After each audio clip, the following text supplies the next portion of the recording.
안녕하세요. 오늘도 사연살롱을 찾아주셔서 감사합니다. 저는 30대 후반 여성입니다. 막내 아이를 낳기 전까지 동네 작은 가정의학과 의원에서 간호사로 근무했어요. 매년 가을쯤 독감 예방주사를 실시하는데 저는 그곳에서 남편보다 지금의 시부모님을 먼저 알게 되었어요. 지금에야 애나 어른 할 것 없이 독감 예방주사를 맞지만 12년 전만 해도 어린아이 빼고는 예방접종률이 그리 높진 않았어요. 그래도 연세가 있으신 분은 종종 주사를 맞으러 오셨는데 그때 전 지금의 시부모님을 처음 보게 되었어요.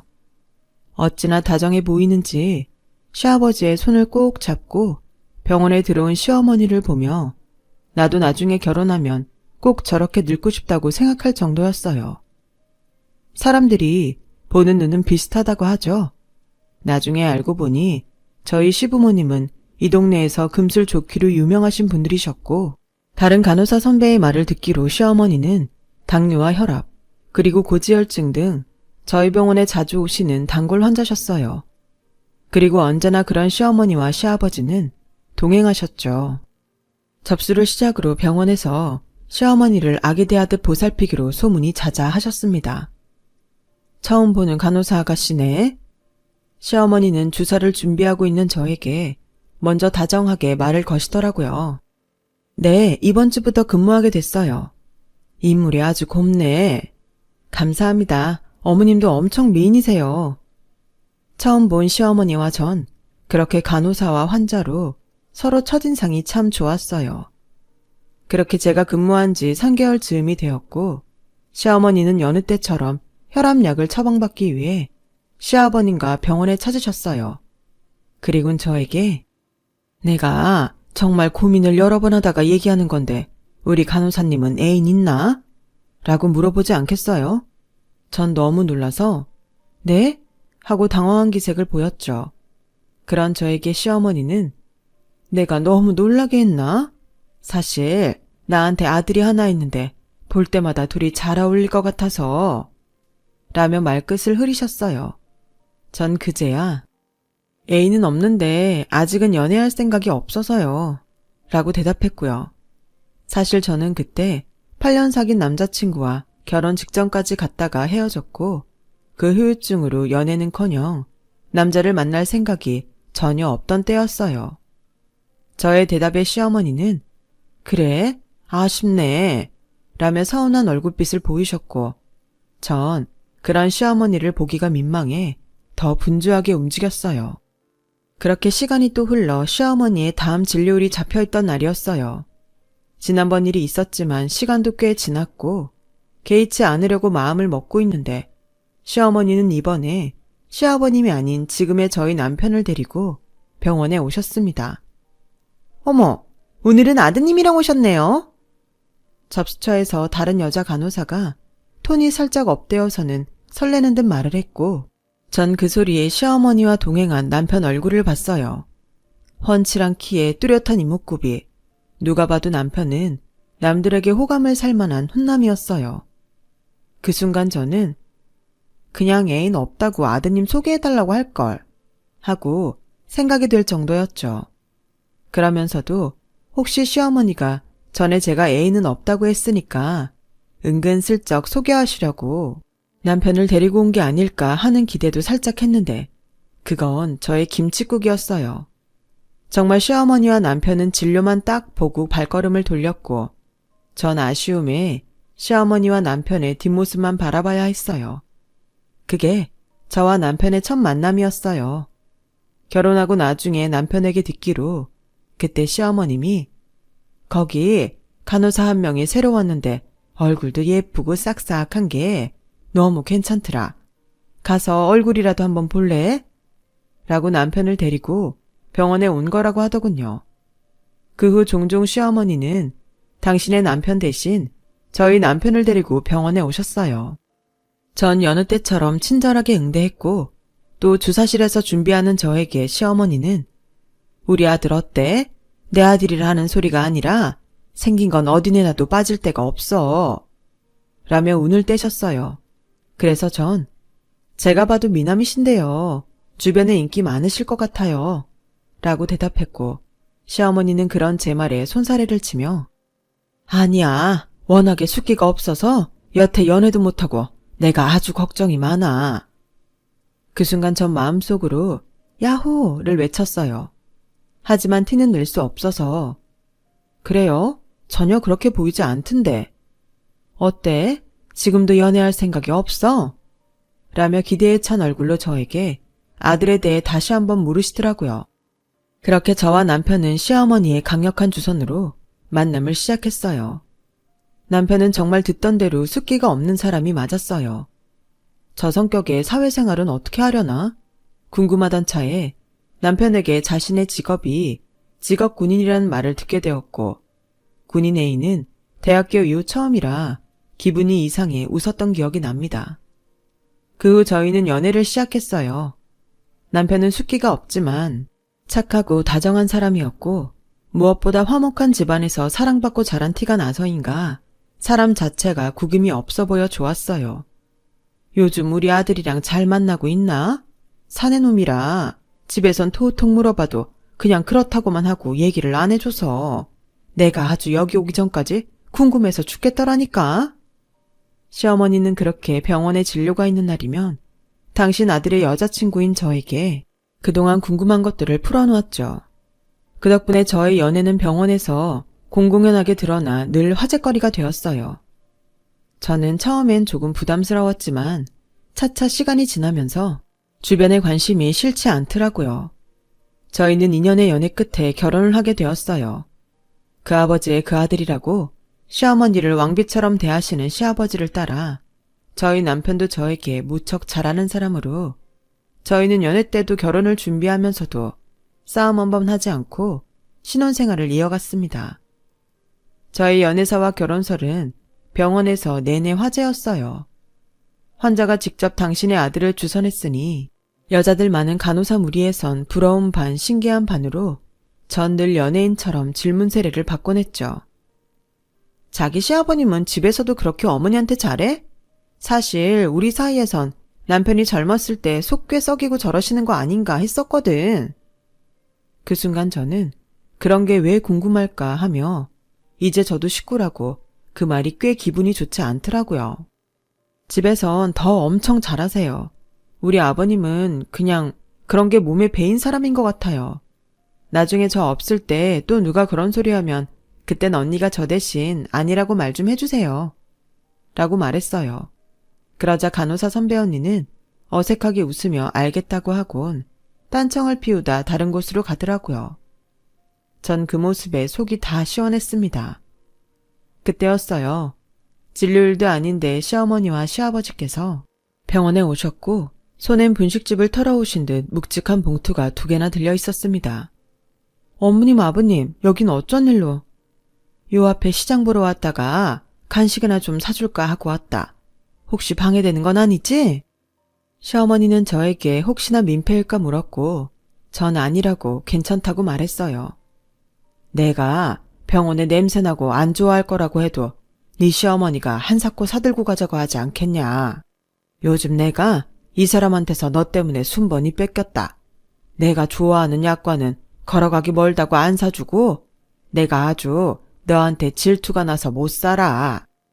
아버님은 그렇게 농담처럼 말했고 전 웃으며 두 분의 모습에 흐뭇해서 얼굴 가득 미소를 지었어요. 덕분에 간식 턱도 싸서 주변엔 시댁 잘 만났다며 부러움까지 사고 퇴근하기 전까지 내내 기분이 좋더군요. 저희는 관사가 아닌 시댁 근처 작은 빌라에 신혼집을 얻어 살고 있었는데 직업군인 남편이 종종 훈련 때문에 집에 오지 않으면 전 마치 딸처럼 시댁에 가서 지내곤 했어요. 저로서는 밥도 얻어먹고 집안일도 안 해도 되니 안 올 이유가 없었죠. 그런 저를 시부모님은 물론이고 남편도 싹싹한 며느리라며 좋아했어요. 한 치 앞도 모르면서 제 앞날은 지금처럼 계속 아무 일 없을 거라고 생각했죠. 시어머니가 쓰러지시기 전까지요. 지병을 앓고 계셨지만 워낙에 관리를 잘하고 계셔서 큰 걱정은 없었던 저는 시어머니가 쓰러져 구급차에 실려갔다는 소식을 듣고 놀라서 근무 중에 큰 병원 응급실을 찾았어요. 그런데 이상하게도 늘 어머니 옆에 붙어 계시는 아버님이 보이지 않았어요. 그리고 잠시 후 아버님이 아닌 부대에서 소식을 들은 남편이 병원에 도착하더라고요. 어머니는 당뇨병성 케톤산 혈증이었어요. 저는 어머님의 검사 결과가 나오기 전부터 계속 아버님에게 전화를 걸었지만 핸드폰 전원이 꺼져 있었고 의식이 희미하셨던 어머니는 곧 의식을 찾으셨죠. 하지만 그렇게 시어머니를 다시 댁으로 모시기는 불안했어요. 그래서 저희는 입원 소속을 밟았고요. 그렇게 병원에 시어머니를 모셨고 시어머니는 종훈이는 밖에 잠깐만 나가 있어라. 서희랑 할 얘기가 있어. 라고 하시더라고요. 전 그렇게 시어머니와 단둘이 병실에 남았어요. 지금부터 내가 하는 말 잘 듣고 네가 내 부탁 좀 들어줘야겠다. 어머니는 그렇게 말씀을 시작하셨고 전 듣는 내내 믿을 수 없는 사실에 입을 다물지 못했습니다. 어머니가 힘들게 꺼낸 이야기는 시아버님에 관한 이야기였어요. 당신의 아내만 지극정성으로 챙기던 저희 시아버지의 놀라운 비밀이었죠. 내 시아버지한테 다른 여자가 있다. 감쪽같이 속이고 10년이나 두 집 살림을 했어. 어머니는 담담하게 이야기하려 했지만 잘 되지 않는 듯 보였어요. 그도 그럴 것이 10년이나 당신을 속이며 그렇게 일편단심 연기를 했으니 누가 그 배신감을 참을 수 있겠어요. 전 어머님의 손을 꼭 잡아드렸어요. 저희 시아버님은 초등학교 교장 선생님을 하시다 정년 퇴임을 하셨거든요. 어머니는 그 내연녀가 아버님이 학교에 근무할 때 만난 사람이라고 하셨고 직접 듣기로 그 내연녀는 아버님이 근무하는 학교에 다니는 손주를 아들 내외 없이 도맡아 보살피던 학부형이라고 하시더군요. 세상에, 교장 선생님과 학부형의 만남이라니. 지금 생각해도 어떻게 그럴 수 있지 하며 놀랍기만 합니다.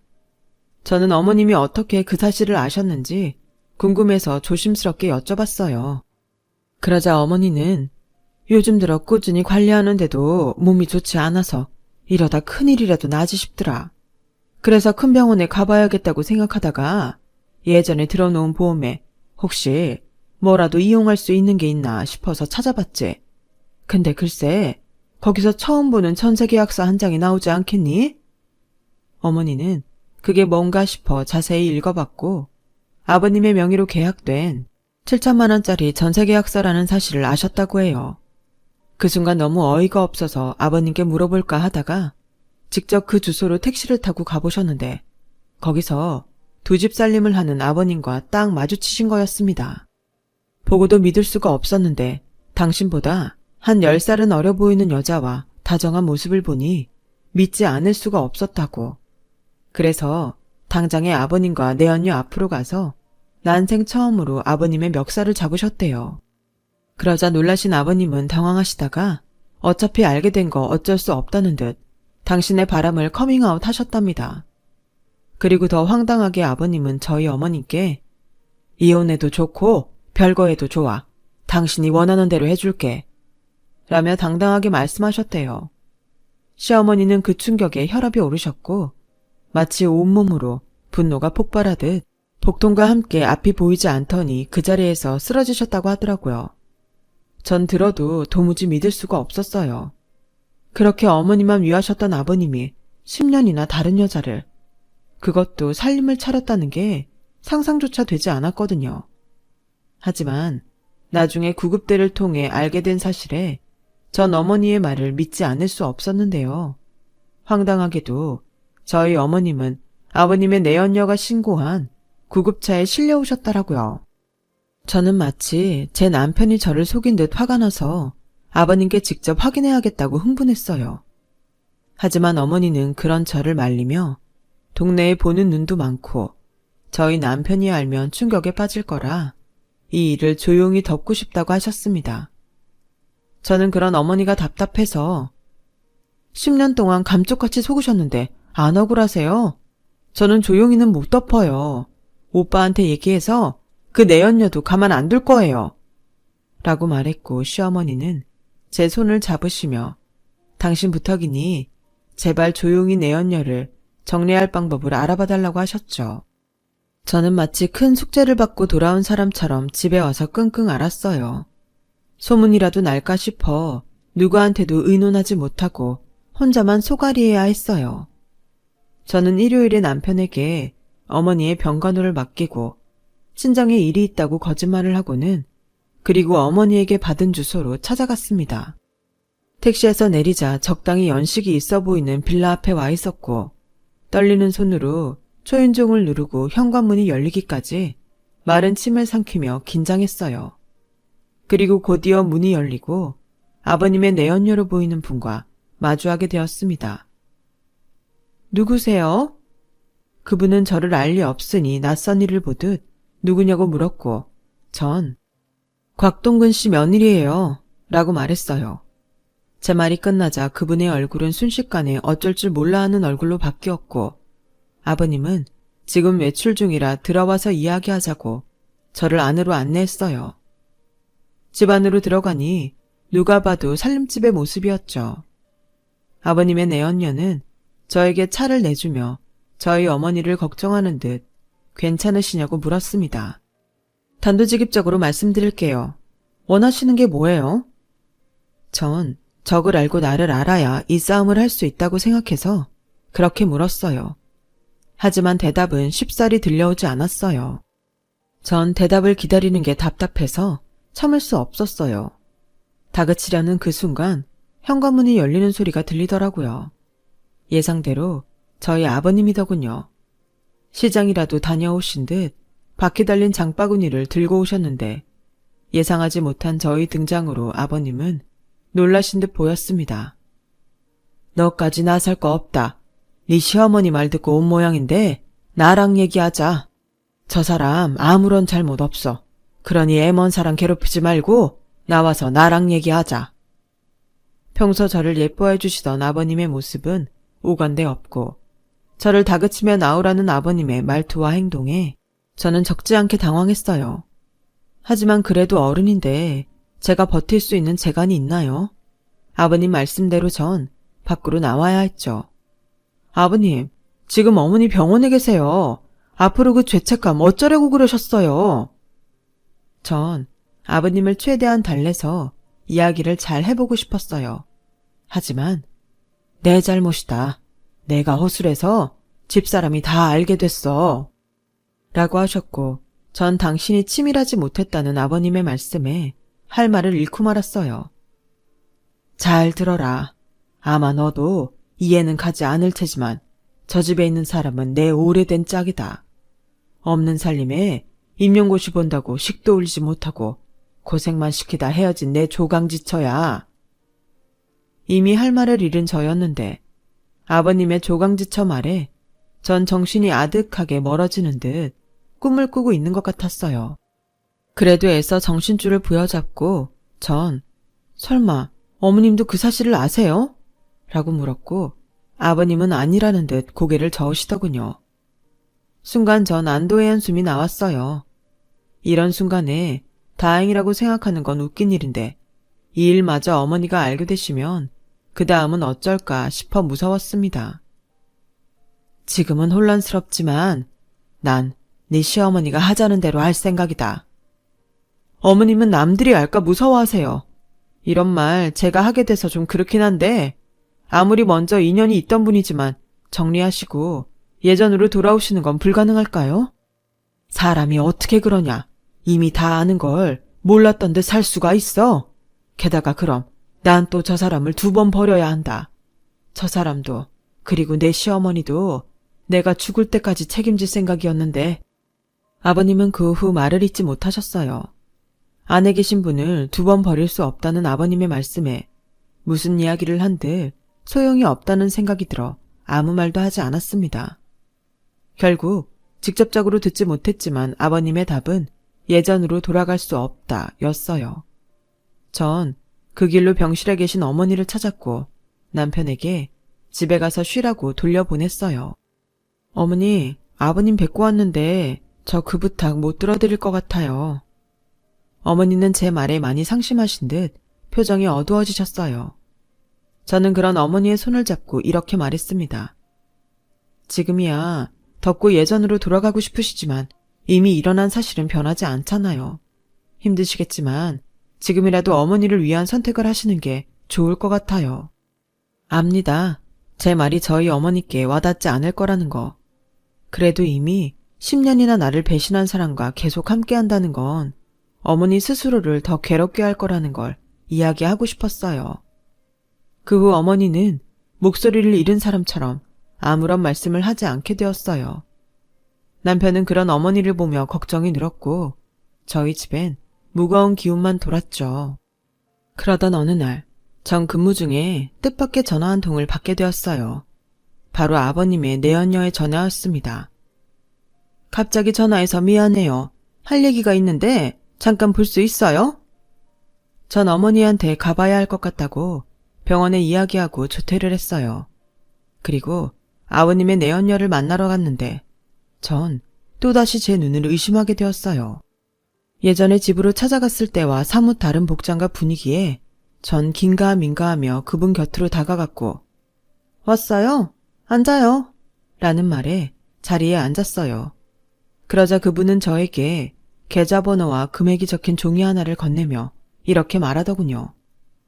내가 무슨 부귀영화를 누리려고 10년이나 첩생활을 했겠어요? 거기 적힌 대로 돈 보내주면 깨끗하게 사라져 줄게요. 그쪽 아버지 절대 저 못 버려요. 내가 떠나지 않는 이상 그쪽 집이 원하는 대로는 절대 돌아갈 수 없다는 얘기니까 그쪽 시어머니랑 잘 상의해서 결정해요. 저는 기가 차서 말이 나오지 않았어요. 적어도 옛사랑에 미련에 절절한 사람들이라고 생각했는데 아버님은 몰라도 그 내연녀는 속이 시꺼먼 사기꾼이었죠. 저는 어이없다는 듯 종이를 그 여자 보는 앞에서 찢었어요.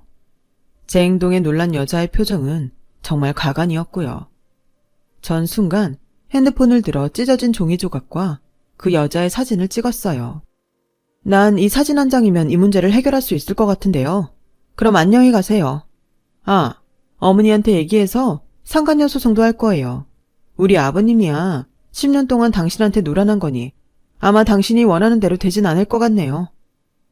전 제 앞에 놓인 냉수를 한 번에 원샷했고 시원한 얼굴로 그 자리에서 일어났습니다. 그러자 그 여자는 어디서 그런 힘이 생겼는지 저를 붙잡고 제 핸드폰을 뺏으려 했고 전 그런 그 여자를 밀어버렸죠. 여자는 비명을 질렀고 전 그 사이에 그 여자를 뿌리치고 거기를 나왔습니다. 그리고 곧장 아버님을 찾아갔어요. 아버님 앞에 제가 사진 2장을 내밀고 이야기하자 아버님은 현실을 부정하듯 혼란스러워하셨고 전 아버님께 이렇게 말했습니다. 선택은 아버님이 하세요. 전 솔직히 아버님께 실망했어요. 아버님은 비겁하게 선택을 어머니한테 미루셨고 좋은 사람인 척 어머니를 기만하셨어요. 결국 어느 쪽도 아버님은 책임지지 못하신 거예요. 지금이라도 비겁하게 굴지 마시고 사태 파악 잘하세요. 제 이야기가 다 끝날 무렵 뻔뻔한 여자는 아까와는 다른 모습으로 돌아왔더라고요. 마치 제가 어디서 비슷한 사람의 사진을 구해온 듯 놀라는 연기를 선보이는데 참 어이가 없었습니다. 하지만 예전 아버님 말씀대로 몰랐으면 모를까 사실을 안 이상 예전으로 돌아갈 수는 없었어요. 아버님은 그토록 애틋했던 당신의 조강지처에게 사실이냐며 추궁했고 여자는 딱 잡아떼며 제가 꾸민 짓이라고 뒤집어 씌우려고 했지만 며느리가 무슨 수로 그 사진을 찍나며 아버님은 배신감에 치를 떨었습니다. 그러자 그 여자는 울며 불며 억울해서 그랬다고 10년 동안 죽어 지내면서 그 자리는 자기 자리인데 저희 어머니가 다 누리고 산다며 억울해서 돈이라도 뜯어내고 싶었다고 이실짓고 하더군요. 아버님은 끓어오르는 분노에 집안 살림을 전부 부수기 시작하셨어요. 그리고 그 자리에 계속 있기가 좀 그래서 전 빠져나왔어요. 밖으로 나오니 여자의 우는 소리가 현관을 넘어 제 귀에 들렸어요. 차라리 정말로 애틋한 관계로 남지 저게 뭔가 싶어 측은한 마음이 다 들더라고요. 그 후 전 시어머니에게 이 사실을 모두 이야기했어요. 제 이야기를 들은 어머니는 오랜만에 자신의 목소리로 사람이 물러터져서 그런 일이나 당하고 라며 혼잣말을 하셨고 저에게 나 퇴원하련다. 의사 선생님도 아침에 나만 괜찮으면 퇴원해도 된다고 하셨어. 네 얘기 들으니까 도저히 여기 있을 수가 없구나 하시더라고요. 전 그런 어머님께 어머니는 괜찮으세요? 10년 동안 속아 지내셨는데 예전처럼 사실 수 있으세요? 라고 물었어요. 그러자 어머니는 웃으며 거야 모르지. 아직 안 살아봤는데 내가 어떻게 알겠니? 그냥 지금은 네 시아버지가 괘씸하면서도 저 양반이 어쩌고 있나 걱정이 돼서 마음이 안 편해 하시더군요. 부부가 함께 오래 살면 이런 걸까요? 저는 아직도 그때의 어머니의 마음을 다는 알지 못하겠습니다. 그 후 어머님은 퇴원을 하셨고 아버님은 식구들 볼 면목이 없다며 짐을 싸고 집을 나가셨어요. 그때까지 아무런 사실을 몰랐던 남편은 제 이야기를 듣고 당장에 그 여자를 찾아가겠다고 난리를 피웠지만 어머님이 일단 아버님을 찾는 게 우선이라며 남편을 말렸고요. 저와 남편은 어머님을 혼자 둘 수 없어 어머니의 집으로 들어갔어요. 그렇게 한 달이 지난 즈음 집에 택배 상자 하나가 도착했고 그 안엔 약초와 갖가지 당뇨와 혈압에 좋은 먹거리들이 가득 들어 있었습니다. 보내는 주소는 없었지만 그 택배를 보낸 이가 아버님이라는 사실은 알 수 있었죠. 그 길로 남편은 운송장 번호에 찍힌 지역을 샅샅이 뒤졌어요. 강원도 어느 시골 장터에서 아버님을 찾을 수 있었죠. 아버님은 평생 사죄하며 살겠다고 절대 돌아가지 않겠다고 하셨어요. 남편은 뭘 잘했다고 고집을 피우시냐고 아버님을 모셔오려고 했지만 역부족이었어요. 그렇게 몇 년간 저희 시부모님은 떨어져 지내는 시간을 갖게 되셨어요. 어느새 어머님은 당신이 겪은 배신감보다 한 달 아니면 2달 만에 오는 아버님의 택배를 기다리시더라고요. 끝내 당신이 이곳 생활을 정리하고 아버님께 가시겠다고 저희 부부에게 통보를 하셨어요. 안 돼요. 거기 너무 외져서 병원도 멀고 내가 가서 아버지 설득해서 모셔올게요. 남편은 어머니의 선택에 반대했습니다. 저 역시 같은 생각이었어요. 하지만 어머니의 마음은 확고하셨어요. 네 아버지 성격을 내가 몰라? 네 아버지 절대 자기 발로 못 와. 거기 가서도 병원 잘 다니고 관리 잘할게. 무슨 걱정이야. 네 아버지가 있는데 오죽 더 잘 챙길까? 그러니까 너희는 너희끼리 잘 살아. 어머니는 그렇게 말씀하시고는 홀가분한 얼굴로 최소한의 집만 꾸려 남편의 차로 아버님께로 가셨어요. 남편 말이 원룸 같은 작은 곳에서 살림살이도 없이 사는 집에 어떻게 어머니가 계실지 걱정이라고 했어요. 그래서 전 남편에게 한 가지 제안을 했습니다. 우리도 가자. 여기 집들 정리하면 거기 어머님 아버님 집도 구해드리고 우리 살 곳도 구할 수 있을 거야. 남편은 제 말에 놀란 얼굴로 저를 쳐다봤어요. 사실 나도 이제 병원 그만두고 우리 아이 낳아서 키우고 싶어. 당신도 당신 일에 대해 다시 생각하고 있던 참이기도 했고 요즘은 일부러도 시골로 가잖아. 잘됐다. 우리도 이참에 내려가자. 남편은 재차 저에게 정말로 괜찮냐며 몇 번이나 물었어요.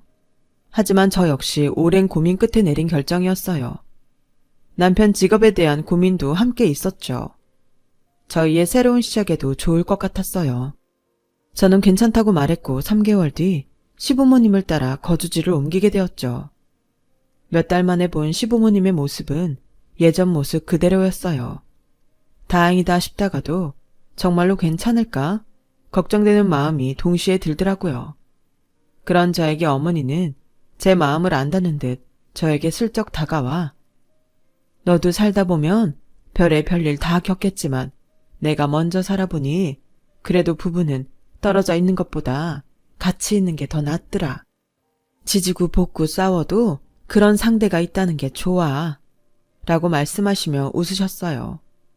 전 그 웃음에 비로소 마음이 놓였고 아버님은 예전부터 더욱 어머니를 극진하게 대하시며 12년이 지난 지금까지 아무 일도 없었다는 듯 살고 계십니다.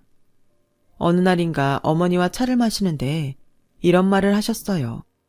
산다는 게 별거 없다. 삼시세끼 잘 먹고 아프지 않고 외롭지 않으면 그게 행복이지 뭐 있겠니? 안 좋은 생각은 좋은 생각으로 덮으면 된다.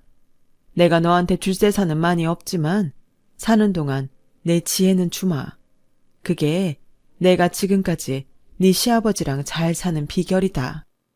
전 웃으며 아무리 지혜가 있어도 남편이 협조하지 않으면 그건 불가능해요, 어머니. 그냥 재산을 주시는 게 제가 좀 더 빨리 행복할 것 같아요. 라고 농담으로 말했고 어머니는 당황한 얼굴이셨다가 크게 웃으셨어요. 저희는 그렇게 사소한 일에도 웃고 살려고 합니다. 요즘은 아이들까지 있어 저희 가족은 웃는 날이 더 많아졌어요. 그 덕분인가 어머니의 건강은 더욱 좋아지셨고요. 요즘 사소한 것도 많이 웃고 살아요. 그러면 웃으면 그 웃음이 또 웃음을 데리고 오는 것 같습니다. 그렇게 살다 보면 그게 화목이고 행복이 아닐까요? 지금까지 긴 이야기 들어주셔서 감사합니다. 부디 많이 웃으시고 행복하세요. 여러분, 사연 댓글에 응원과 현명한 조언 부탁드려요. 좋아요와 구독은 저에게 큰 힘이 됩니다. 오늘도 좋은 일 가득하세요.